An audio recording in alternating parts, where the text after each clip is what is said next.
I'm not gonna be singing Aerosmith. I'm not. Okay, fine. 'Cause every time I close eyes, all I can wanna do is sleep. 'Cause I miss you, babe, and I don't wanna miss a thing. 'Cause every single dream I knew, because every sweetest dream I ever knew, and I still miss you, babe, and I don't wanna miss. Oh wait, jeez, I just realized that song actually works for this episode. Because like closing your eyes and dreaming of you while having to stop a meteor. Mm-hmm. Oh my god. This episode is literally based on the Aerosmith song. Oh my god. Why is Leo not here? It's like the only Aerosmith song he knows.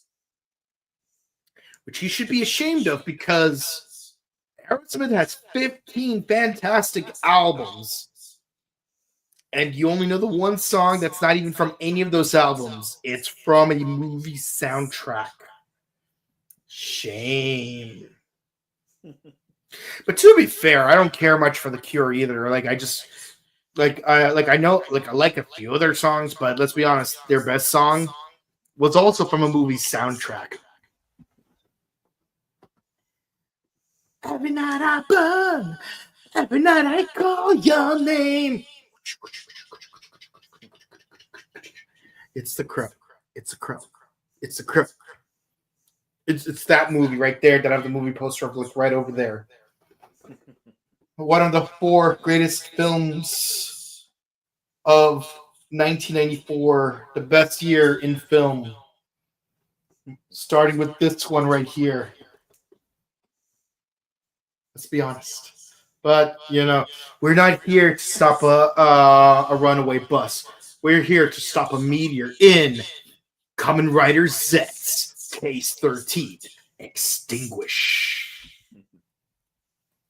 And this is a pretty crazy episode. Yeah. I mean, we could summarize it really fast, but like, let's get right into it. Because I know it's Monday. You guys have a lot of things you want to do. You have a lot of things you need to do. And we'll get it done. So, for you guys, we're going to speed run this review. All right, so we continue where we left off. Nox became a sort of Kamen Rider. Isn't he called Kamen Rider Nox Knight?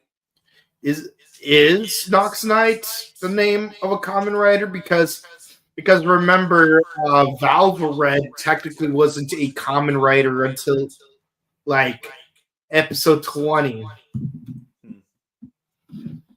It's not very clear. It's weird. It's like, why do you have pseudo Kamen Riders? This is 1975. What did Human Tackle die for you guys for? Anyways.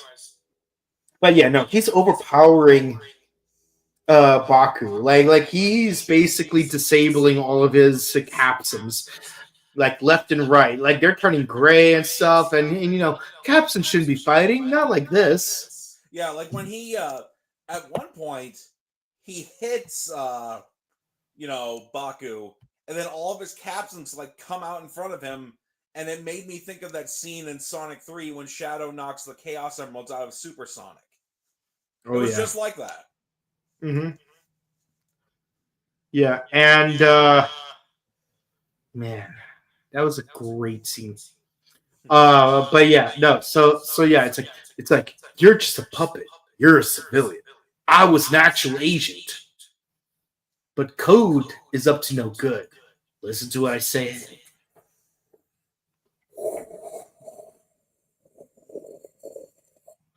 Ugh. I had a dream where I was not the main character.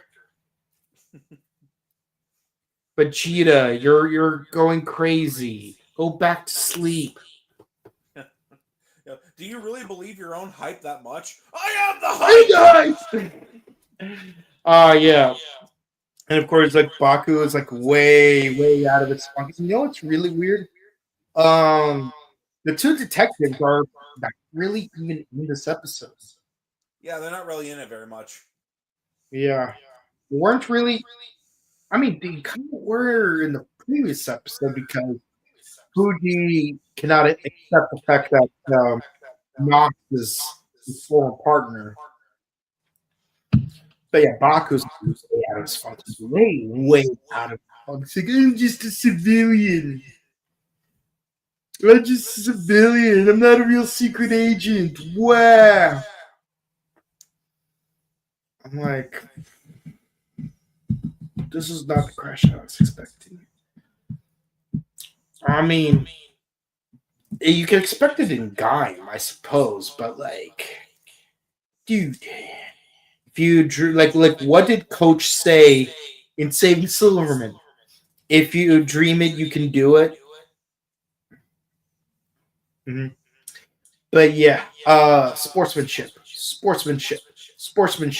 So he encounters the little kid, and turns out the little kid, his dad owns a shop, but because the dad is sick, they have to close down shop. And the kid is now living in a little hut.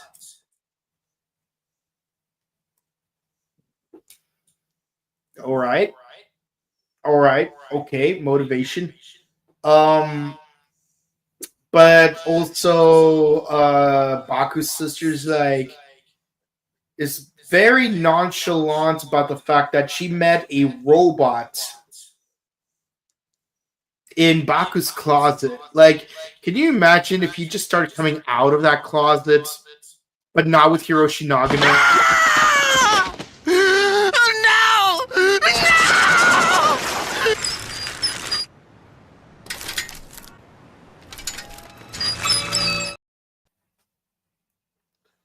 So the tricycle is Johnny's.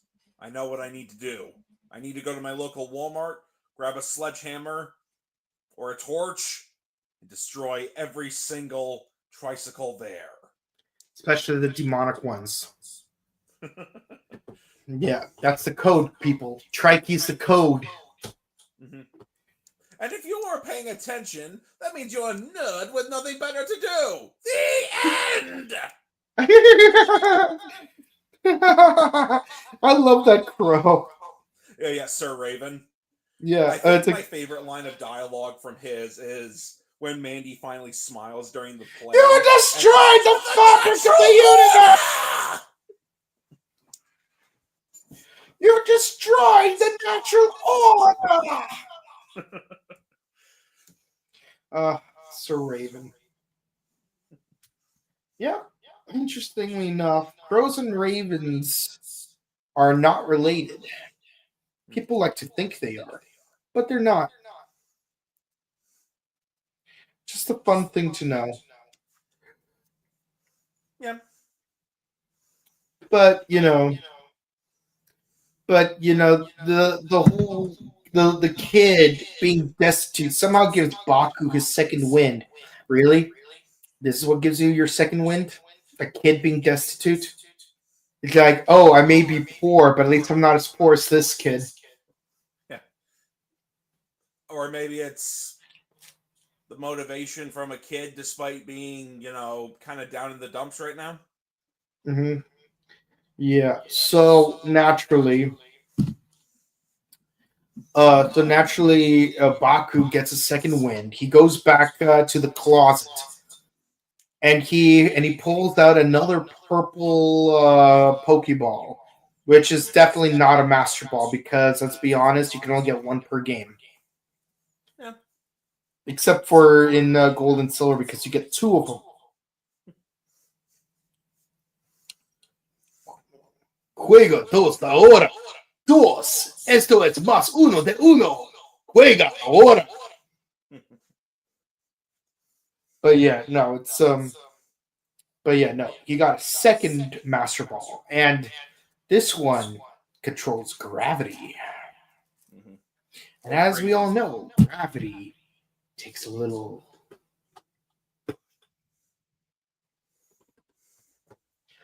Yeah, no, like you got like giant balls for hands, like it's like Newton from Kamen Rider Ghost.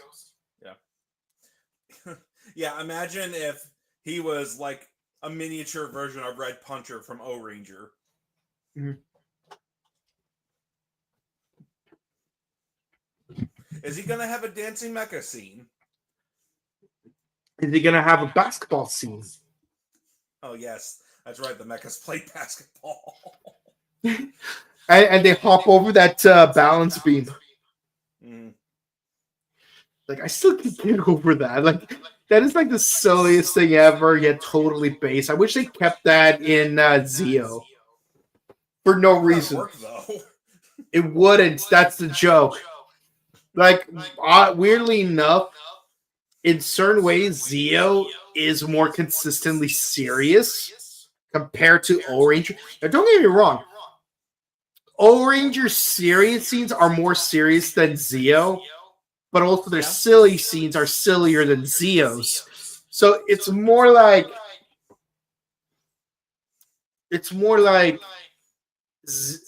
O-Ranger has a short yet wide curve, while Zeo has a more narrow but higher curve. Yeah. Yeah, I definitely noticed that Zeo's tone is more consistent than O-Ranger's. Yes. So in certain ways, Zeo is more serious than O-Ranger, just because it's more consistent. And that's saying something, considering that what O-Ranger did that Zeo didn't was have a father get blown up while a mother and son watch, have an interloper try to marry the mom, stab the son in the chest, then exile him. Then the son basically has to eat the head of his decapitated father's head. Then he comes back as a full-grown adult overnight while being married to his cousin. Then they immediately have a child, and then the son dies about a week later. Robo incest. Who are you? The proud mech said that I must bow so low. Yeah. Only a Zoid by a different coat. That's all the truth I know. Yeah. I mean, don't get me wrong. I'm not crapping on O-Ranger. Far from it. In fact, I cut that series a lot of slack, considering, real life events that happened that weren't the show's fault. Which we discussed in our Kamen Rider Black review last week. Yeah, because a certain group of people that affected the O-Ranger production because of their shenanigans, if I'm being extremely understated, they were founded in 1987. Oh gosh. It was a Gorgon plot. Yes! They're Gorgon in real life.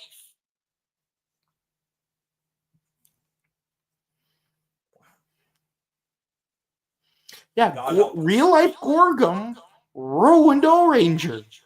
Let that sink in. Yeah. I mean, yeah, the first 8 episodes of O-Ranger are amazing. But that doesn't mean that there aren't good episodes after that. Like episode 15 with Bar Revenger is actually one of my favorite O-Ranger episodes. I like the episode where Juri has to single-handedly fight off all of the paranoia while wearing a swimsuit. It's not because she's in a swimsuit, but rather the fact that she is severely under-equipped and still holds her own. Shows how much of a badass she is. Exactly. And then I love how the Bara Monster of the Week outright tells her, I like girls with more curves on them. As if you haven't seen Juri. But yeah, no, it's like, oh my god, that one video with the Transformers. Oh my god, Bumblebee, why? Anyways, so yeah, like he has those giant arms with gravity powers. So when he fights Nox Knight, like he basically like uses repellent force in order to deflect his sword attacks. Which, by the way, that's not how gravity works. Just so you understand, gravity is a force of attraction, not repulsion. Well, Toku logic. Yeah, but with that in mind, turns out the meteor was the nightmare the whole time. I mean, that makes sense. I mean, at the beginning I saw of the this series, coming, considering that we had that prison nightmare before. I was literally just about to mention that. Yeah. So basically, he pulls a Gurren Lagann and basically uses heavy gravity on himself to do like a massive rider kick through the meteor, like a gravitational rider kick. Yeah, Baku. That's not how you do it. You're supposed to use the hyperzector to go 7 years back in time, take the meteor with you, and have them collide. And then have it collide with another meteor from back then. Then give your sash to your younger self.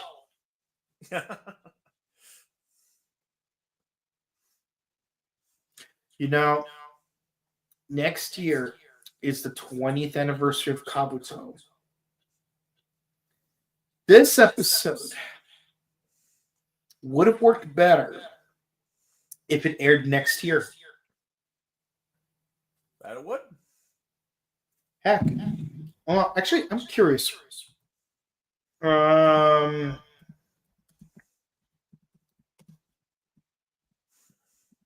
I just want to look at a certain date really quick. Let's see. First episode aired January 29th. So I remember correctly. And next year, 29th is on a Thursday. Darn it. Can you imagine? January 25th. Next year. 2026.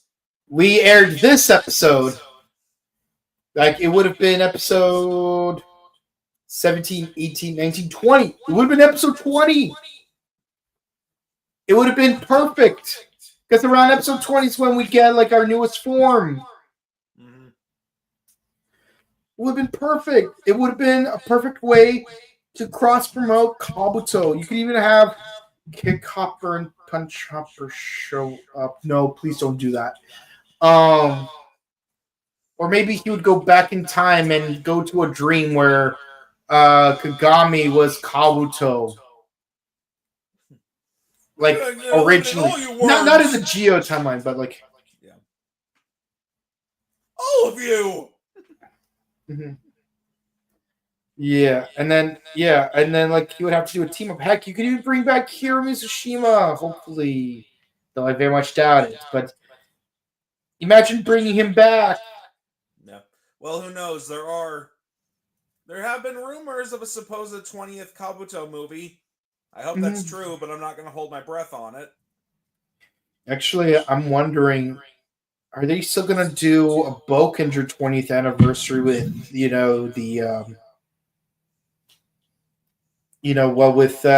Gojuger being the final season? I don't know. I'm scared. I'm nervous. Yeah. It's like, why does the show have to end before we get to the 20th anniversary of the best seasons? You mean the 30th anniversary of the best season? No, I mean the 20th anniversary of the best seasons.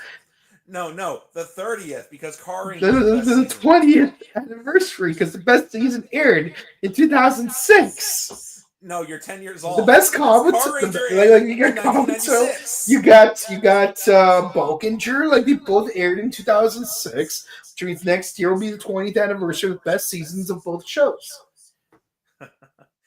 And you know what else? Coincidentally, although this might have been intentional to some degree, let's see. Car Ranger, vehicle-based Sentai, aired alongside B-Fighter Kabuto. 10 years later, Bouken, another vehicle-based Sentai, for the most part, aired alongside Kamen Rider Kabuto, which had an insect theme.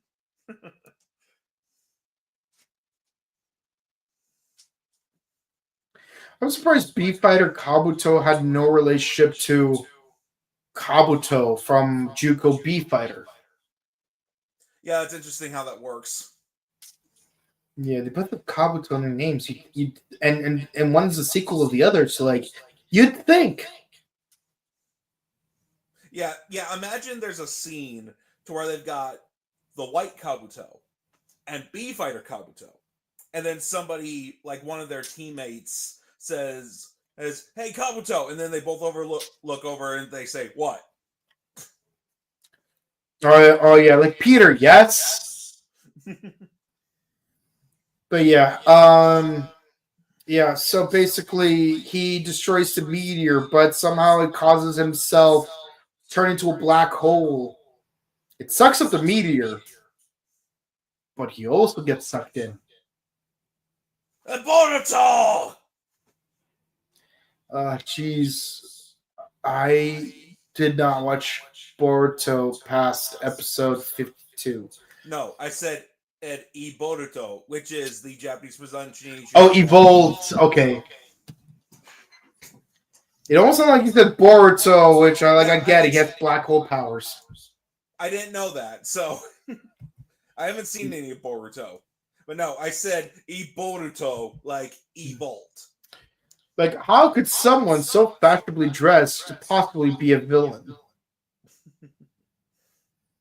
But yeah.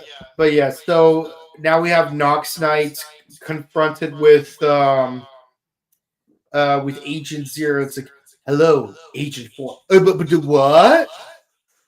Wait, you mean to tell me that number 4 from KND grew up to be a Kamen Rider? I'm here to tell you right now. No. Oh. What the hell is that? There we go. I'm so conflicted on which emotion to give off. But here we are.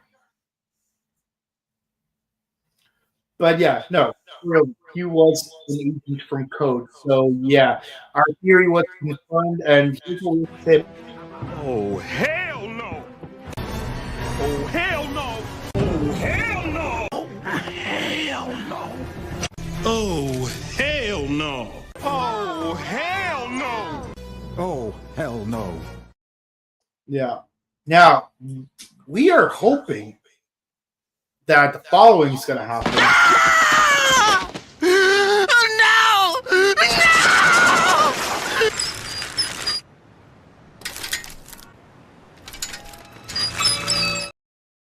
But that doesn't happen. No.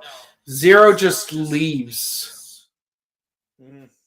Just leaves. Oh, yeah, he just shows up long after to say, "Hi, bye." Yeah, that's weird. And here we thought Taki showing up for only 2 episodes in Kamen Rider Black was weird. It's freaking Taki. How do you have him for only 2 episodes?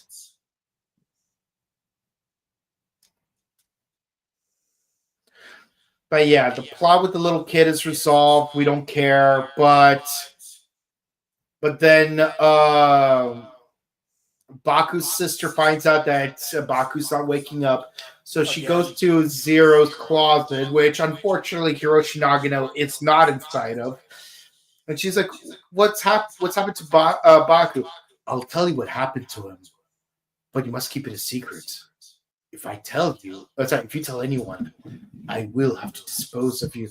Oh, geez. I know where this is going. We are a secret club because of our agenda. It is a dark agenda. It is an agenda some other clubs may not agree with. Yeah, I'm going to go on a limb. I hope it's not a thing where it's like, oh, Baku's sister becomes the second rider. Don't get me wrong. I'm not against her being a second rider. It's just left field. If anything, I wish Eggplant would have been the second rider. But she was Lopo in Geats. That's why she should be the second rider, because Lopo was done dirty. Yeah.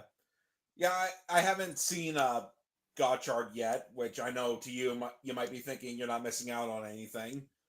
I know the secondary rider is female. How do you pronounce her name? Is it Majade or Majade? It's Majade. Ah, interesting. So it is Majade. Yeah.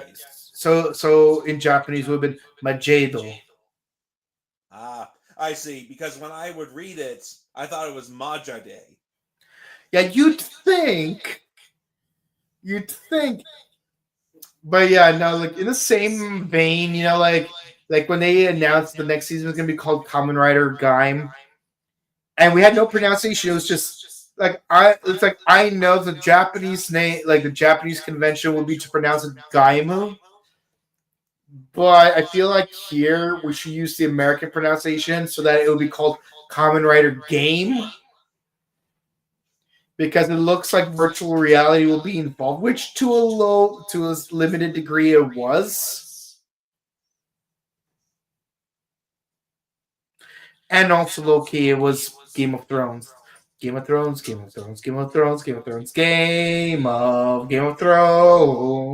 But with zombies that are made of fruits. Game of Thrones. And also biblical references. Yes. And just in Goku references. When you say Game of Thrones, it reminds me of back in the day when somebody did a anonymous Kamen Rider confession blog to where anybody could confess things. It said something along the lines of, I could see Kamen Rider Gaim being on HBO and being a Game of Thrones level show, and then it got memed the heck out of. Uh-huh. Well, the thing is, keep in mind, we're only 4 seasons into Game of Thrones when Gaim finished. So, like, for me to explain the finale of Gaim, and keep in mind, we already reviewed Gaim, so it's not a spoiler anymore. I'm like, imagine, and keep in mind, only 4 seasons. Imagine if Game of Thrones ends with Targaryen dragon-powered Jon Snow fighting against a White Walker Jaime Lannister, which high-key sounds way cooler than what we really ended up with for Game of Thrones. Yeah. But can you imagine if Jaime Lannister really did become like a pseudo White Walker, like Uncle Benjen? But yeah, Gaim was an absolutely fantastic show. It's my second favorite Kamen Rider show after Kabuto. Yeah, and, you just have to get past all those fillers with the football and the reboot. Yeah, with Kikaider. But, I'm going to be honest, like, I did not expect this show to have biblical references, but I really appreciate that, and I thought it was cool how they incorporated that into the show. Mm-hmm. Yeah. Like, I am the snake of creation. I'm the keeper of the flame. Now that your world has evolved, it's time to find another world to also evolve.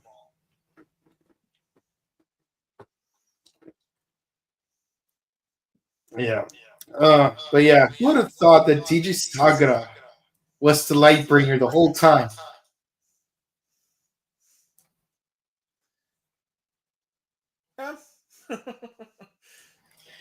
Yeah. Yeah, upon like rewatching Gaim with my buddy Brandon, which, like I said, he loved it. Mm-hmm. Like when I was rewatching it, I noticed things that I didn't before. So yeah. What's funny is I've been reading Mikhail Bulgakov's novel Master and Margarita. I finally finished it last week. And while I was reading it, I can't help but feel like this feels similar to the song Sympathy for the Devil by Rolling Stones. But it turns out that, yes, song was based on the book. Because as it turns out, Mick Jagger's girlfriend at the time, like she gave him a copy of the book because like even though like the book came out a while ago, they did not make an English translation until 1967.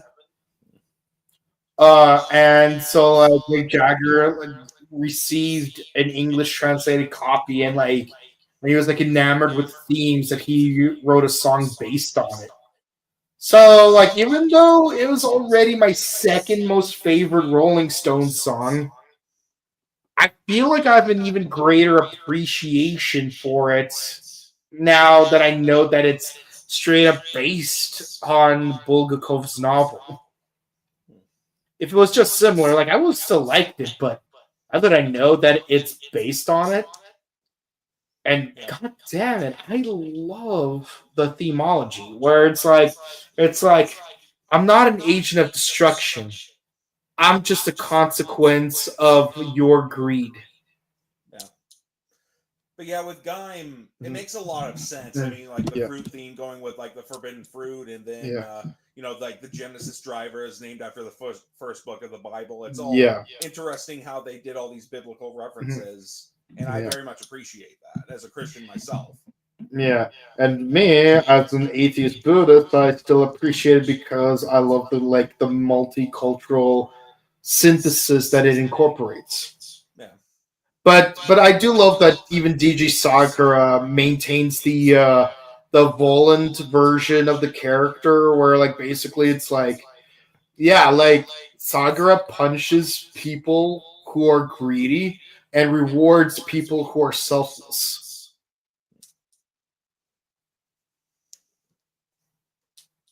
Like there's a reason why when Sid gets involved, he basically makes Sid spiral to his downfall, like Pontius Pilate, while what's his name, Kota, who uses the power selflessly, gets rewarded with more power without negative consequences.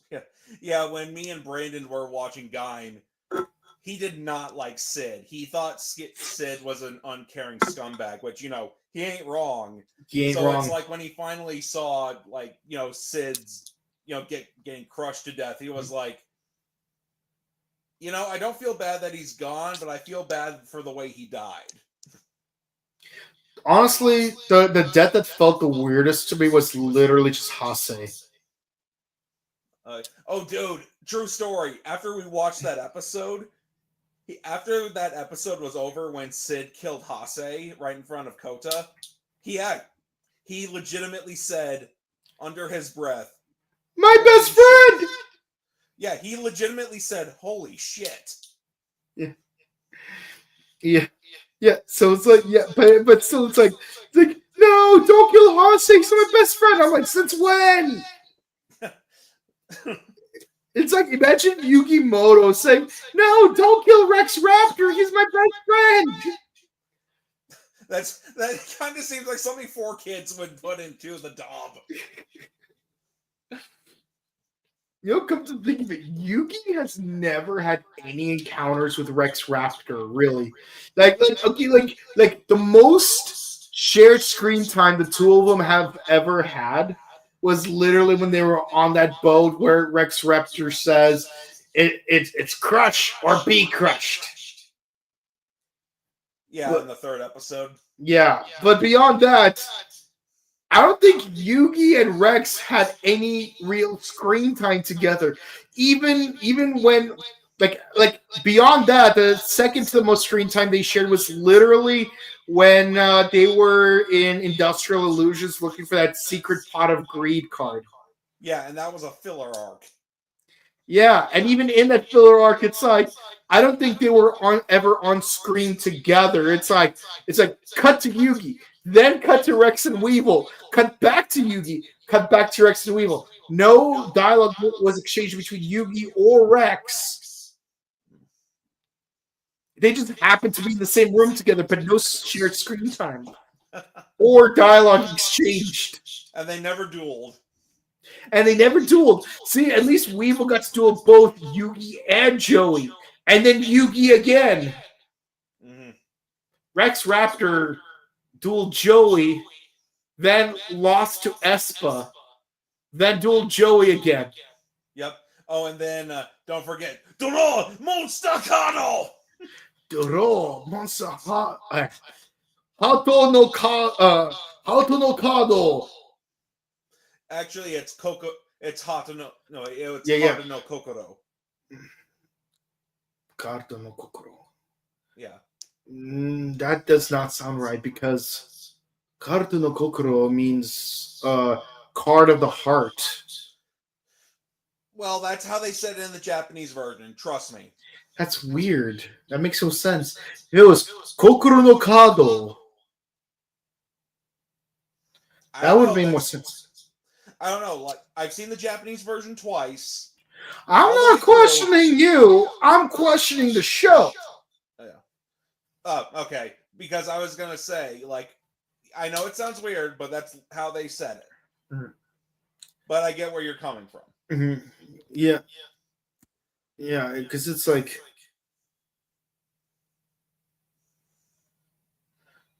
Otherwise, it would be like. Because it was Kado no Kokoro, it would be like.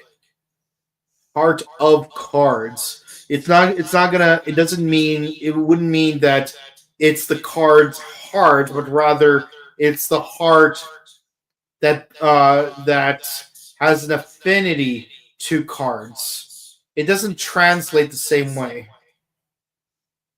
I don't know, but you know the context is still there.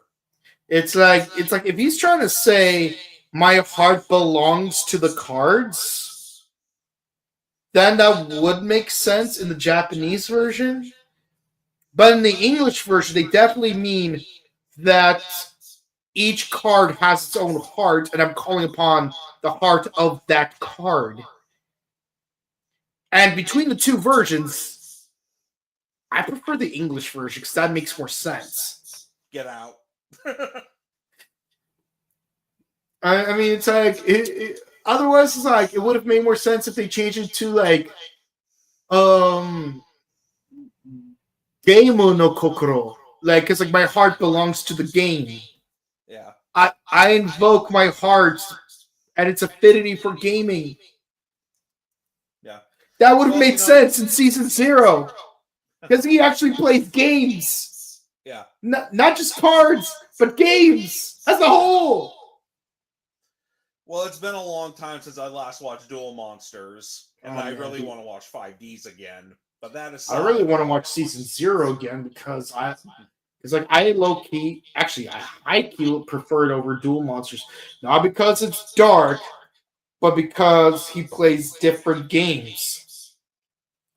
I'm a games guy.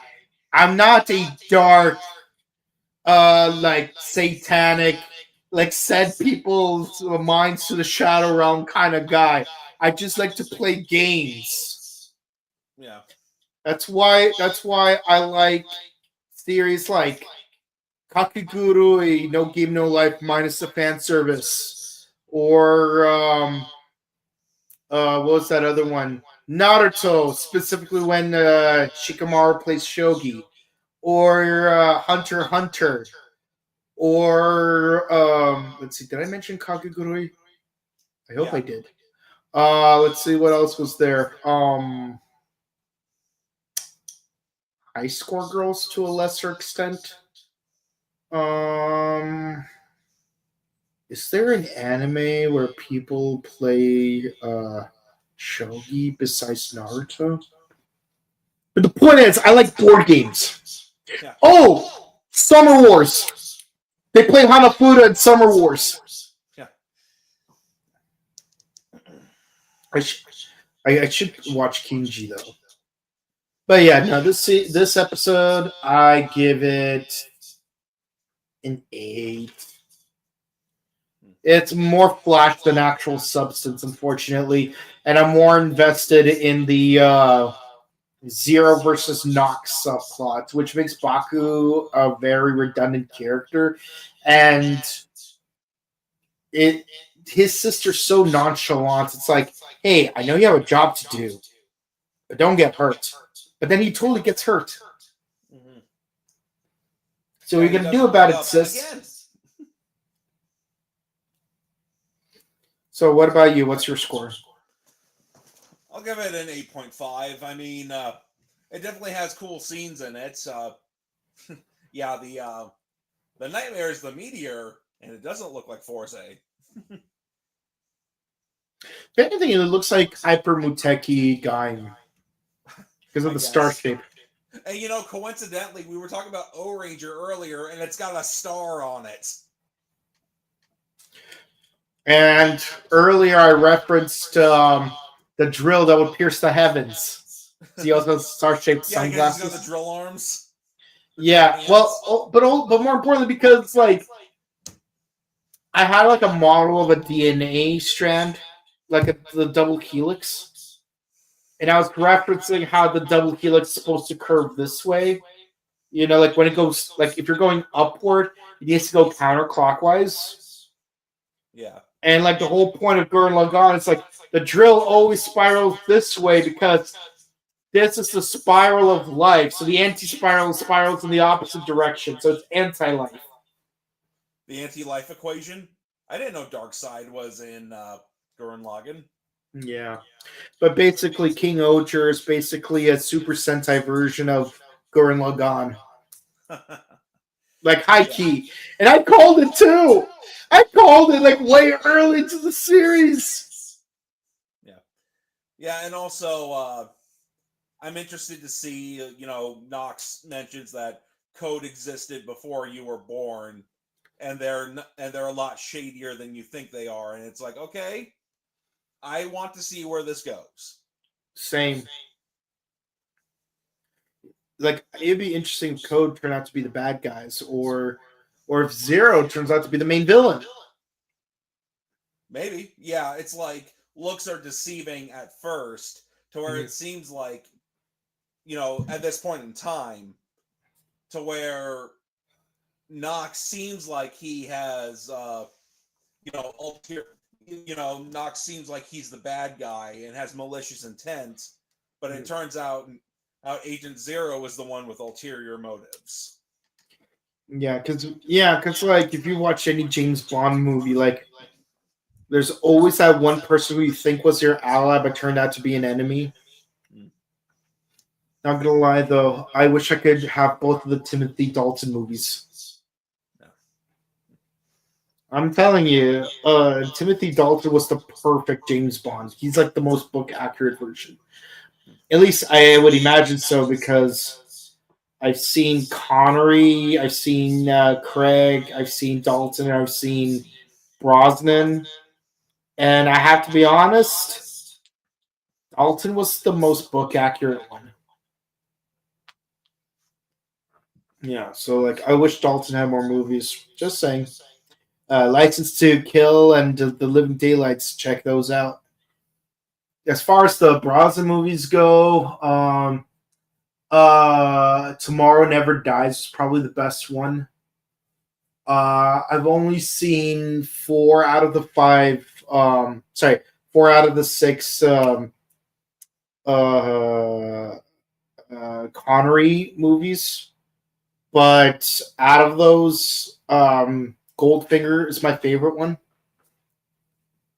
And not just because Oddjob is there, but because it's like, you know, it feels like what I imagine a James Bond movie would feel like, compared to, you know, Dr. No and Rush with Love. But with that in mind, Mr. Frozen, yeah, no comments tonight, but we hope you guys have enjoyed. Please be sure to comment, like, and subscribe to us on YouTube, Facebook, Twitter, Instagram, ding the bell icon. Stay notified for our latest videos. We discussed Kamen Rider Zeztz, Kamen Rider Black, #1 Sentai Go Juger, and Ultraman Omega. Also, Tojima Tanzaburo wants to be a Kamen Rider. We're going to go into that tomorrow. Can't wait for the next episode because you got Tojima versus Yumiko. I'm excited for that myself. And yeah, check out our past interviews. Check out our sister channel, The Buttery Show. where we discuss movies and TV shows, and we got some really nice interviews uploaded. We got our interview with Carlos Elizraki, who did the voice of Spyro from Spyro the Dragon, Laszlo from Camp Laszlo, and Mr. Crocker from Philippines. Also, if you want to say hi to us in person, you can find us at Pasadena Comic Con at the Pasadena Convention Center on January 25th. And again, we'll be in the same venue on August 28th through the 30th for Power Morphicon. We're excited. It's the 20th anniversary of Mystic Force. I almost said Maji Ranger. No, this year is the 20th anniversary of Maji Ranger. Next year is the 20th anniversary of Mystic Force. Mystic Force is the one we're celebrating. But with that in mind, yeah, you can follow us on Instagram, YouTube, Twitter. Yeah. Also, my internet went out for a moment, but I'm back.